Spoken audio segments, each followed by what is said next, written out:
একজন বাংলাদেশের বক্তা তিনি রমজান মাসে বায়ান করলেন কি করে? সুর করে। আমার ভাইয়েরা মায়েরা বোনেরা,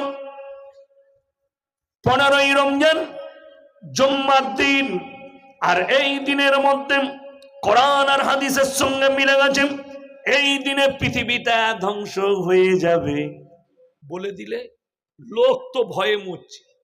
13ই রমজান থেকে আমার মোবাইলে ফোন ঢুকছে, আমি তো এক মাদ্রাসার আদায় নিয়ে ব্যস্ত, তারাবি নিয়ে ব্যস্ত, খুব ব্যস্ত, ফোন ঢুকেই যাচ্ছে। খালি কি বলছে জানে? হুজুর 15ই রমজান কি হবে? মানে তুই আগে মরবি, এখন থেকে ইন্দুর মারা বিষ খেলে হসপিটালে পড়ে থাক। পাগল ছাগলের কথা। আচ্ছা আপনারা বলুন, পৃথিবীটা ধ্বংস হয়েছে না আছে? আছে। একজন পপ স্টার, পপ বৈজ্ঞানিক লন্ডন